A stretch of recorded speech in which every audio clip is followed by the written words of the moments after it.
नमस्कार, आमने सामने न्यूज में आपका स्वागत है। मैं हूं फैयाज हुसैन। मोदी सरकार के पहले ही दिन एक बड़ा विवाद खड़ा हो गया है, जिसमें मोदी मंत्रिमंडल के राज्य मंत्री जितेंद्र सिंह के अनुच्छेद 370 पर दिए गए बयान के कारण सियासी माहौल काफी गर्म है।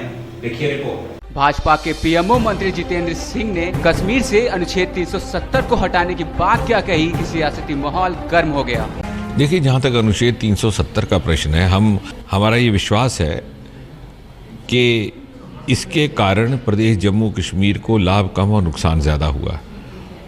और मोटे तौर पर कहा जाए तो ये कि भारतीय गणराज्य के अन्य प्रदेशों को जिस प्रकार का लाभ प्राप्त हुआ, उससे ये प्रदेश वंचित रह गया। उनके इस बयान के बाद विरोधी पार्टियां भाजपा पर लगातार हमले कर रही हैं। वहीं 370 के संघ विचारक ने मोदी को सलाह दी के बाद तय करने वाला विषय है, तय होने वाला विषय है।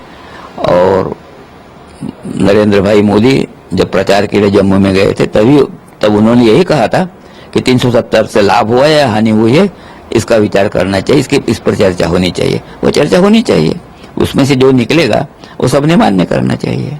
अब वो उन्होंने क्यों कहा है, क्या हुआ है, ये उनको तय करना, उनका क्या मानस है मैं नहीं जानता।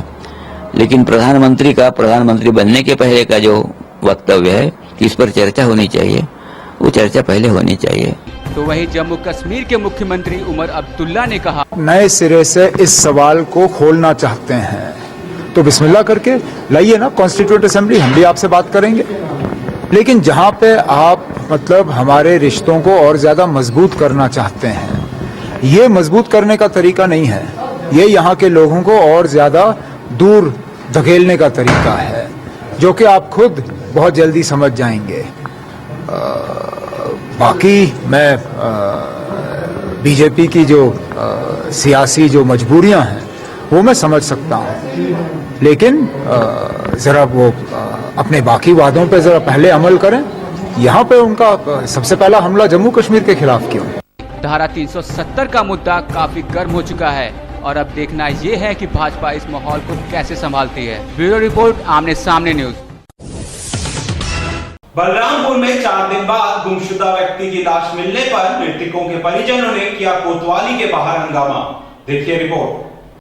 बलरामपुर के मोहल्ला गुदरवा के निवासी पुनीत कुमार कश्यप की लाश संदिग्ध हालत में मिलने से परिजनों ने मचाया हड़कंप। मृतक के परिजनों के अनुसार वो पिछले 4 दिनों से लापता था, पर इन 4 दिनों में पुलिस प्रशासन की लापरवाही का खामियाजा पुनीत को भुगतना पड़ा, जिसके चलते 4 दिन बाद उसकी लाश संदिग्ध हालत में बोरे में बंद नहरिया के पास मिली, जिसके चलते गुस्साए परिजनों ने पुलिस प्रशासन के खिलाफ अपना आक्रोश दिखाते हुए कोतवाली के बाहर चक्का जाम कर दिया। तो वहीं मृतक के भाई ने संवाददाताओं से बात करते हुए पुलिस प्रशासन के प्रति अपनी नाराजगी जाहिर की। जब रिपोर्ट लिखाने जाते हैं तो हमसे कहा जाता है कि 24 घंटे बाद आप आइए।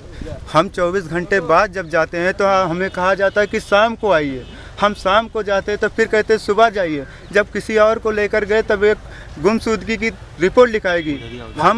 हम नामजद रिपोर्ट लिखाना चाहते थे कि हमारे नामजद रिपोर्ट लिखा जाए, लेकिन इन लोगों ने ऐसा कुछ भी नहीं किया, बल्कि बिल्कुल उसको एकदम नकार दिया। उसको करना ही नहीं चाहते थे, ऐसा लग रहा था कि कुछ नहीं करना चाहते। फिर हम सोनिया सिंह के पास गए, बलरामपुर की एसपी हैं, उनके पास गए। उन्होंने तुरंत आर्डर दिया कि 4 के चारों को उठवाइए। तब इन्होंने फिर इनके पुलिस जो बलुआ पुलिस चौकी के इंचार्ज हैं वो गए उनके घर में 2 घंटे बैठकर गुफ्तगू करते रहे। उसके बाद वो निकल कर आए, वो चले गए अपने ड्यूटी पे, कुछ भी एक्शन नहीं लिया गया। फिर कोतवाली से गाड़ी आती है और उनके भाई एक गूठे, एक झोटा दैया को और उसकी झबरे, वो क्या नाम है उसका, साबिर की पत्नी को उठा के लेकर जाती है पुलिस। फिर शाम को होते ही उसकी पत्नी को छोड़ दिया जाता है। फिर हम लोग सुबह सुबह निकलते हैं और जाकर कोतवाली पे जाते हैं, 100-150 आदमी, तब जाकर कहीं ऐसे एक्शन में लिया जाता है। तब हमारे भाई की ऐसी संदिग्ध अवस्था में लाश बरामद हुई नारिये के। तो वहीं दूसरी ओर इस घटना की छानबीन कर रहे एएसपी ने बताया, भाई नितिन कुमार द्वारा 16/5 को जो है तहरीर दी गई थी, जिसके कारण जो है गुमशुदगी लिखी गई थी।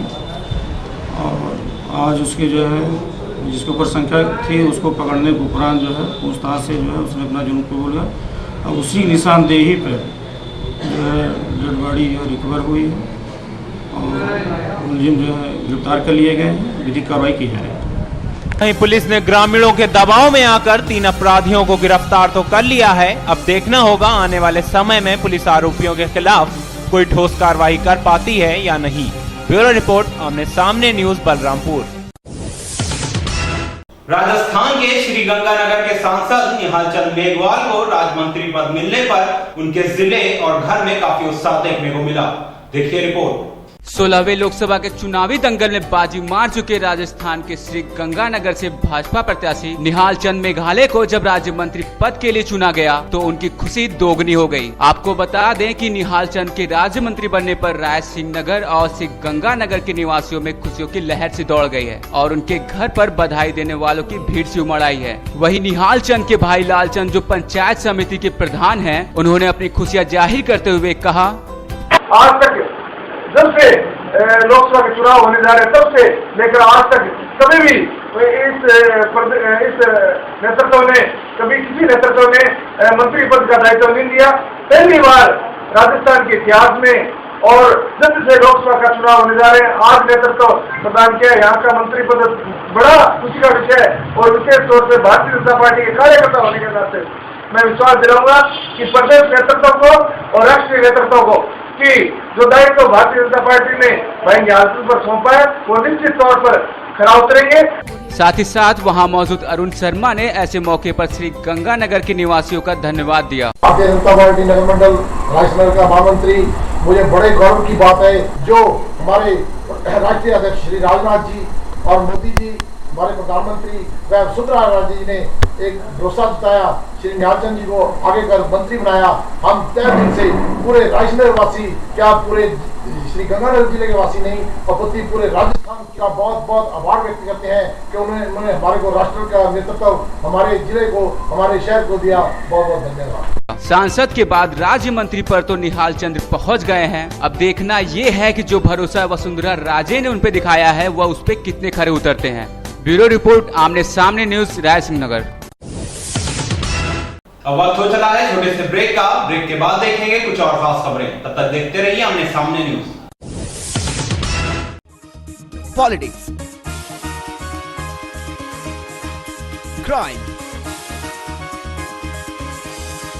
स्पोर्ट्स, अगर इन खबरों पर है आपकी बारीक नजर, आपकी आवाज भी कर सकती है असर। बढ़ाएं अपनी आवाज का दायरा, बने आमने सामने न्यूज का हिस्सा। ब्रेक के बाद आपका स्वागत है। गरीबों से अवैध वसूली कर रहे हैं सरकारी कर्मचारी। जी हां, पूरा मामला राय सिंह नगर के बगीचा गांव का है, जहां पर राशन कार्ड के बदले गरीबों से की जा रही है अवैध वसूली। देखिए रिपोर्ट। जहां एक तरफ सरकार ने गरीबों को महंगाई की मार से बचाने के लिए राशन कार्ड की व्यवस्था कराई है, तो वहीं दूसरी ओर सरकार के मुलाजिम जिन्हें गरीबों को राशन कार्ड बांटने की जिम्मेदारी दी गई है, वही मुलाजिम गरीबों से राशन कार्ड के बदले अवैध वसूली कर रहे हैं। जी हां, पूरा मामला राय सिंह नगर के गांव बगीचा का है, जहां पर खुलेआम गरीबों से राशन कार्ड के बदले अवैध वसूली की जा रही है। आइए वहां मौजूद हमारे संवाददाता से वहां का हाल जानते हैं।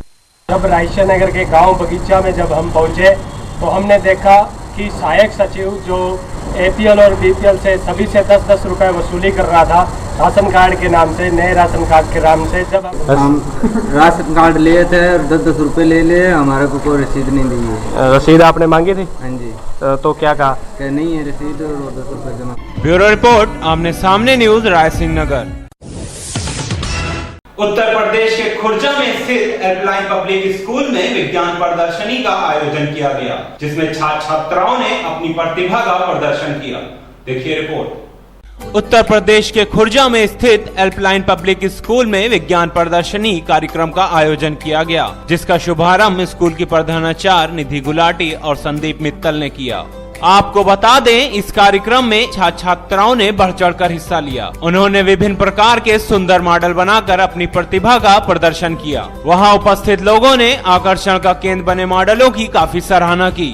साथ ही साथ स्कूल की प्रधानाचार्य निधि गुलाटी ने बच्चों का हौसला बढ़ाते हुए कहा, आज हम लोगों ने साइंस एग्जीबिशन ऑर्गेनाइज की है, क्योंकि जिस जिससे कि बच्चे सीखेंगे कि नए नए साइंस किस तरह के इन्वेंशन हैं। और अभी से जब ये लोग इस चीज़ में इतनी रुचि अपनी बढ़ाएंगे, आप ये देखिए छोटे छोटे बच्चे 10 से 12 साल, किस तरह से हम नई चीज़ किस तरह से इन्वर्ट कर सकते हैं। बहुत सारे बच्चों ने वर्किंग मॉडल्स बनाए हैं, तो बच्चों को सिखाने के लिए उनकी प्रतिभा को उभार भी करेंगे। आज एक छोटा सा प्रयास किया है हमने ताकि बच्चे सीखें कि किस तरह से साइंस में जो इन्वेंशन हुई कैसे हुई और ये हमारे लिए किस तरह से यूजफुल है। वहीं इस कार्यक्रम में स्कूल के अन्य स्टाफ भी मौजूद थे, जिन्होंने बच्चों की प्रतिभा की हौसला अफजाई की। ब्यूरो रिपोर्ट, आमने सामने न्यूज, खुर्जा। इस बुलेटिन में फिलहाल सिर्फ इतना ही। कल फिर मिलेंगे कुछ और ताजा तरीन खबरों के साथ। तब तक की मुझे यानी फैयाज हुसैन को दीजिए इजाजत। नमस्कार।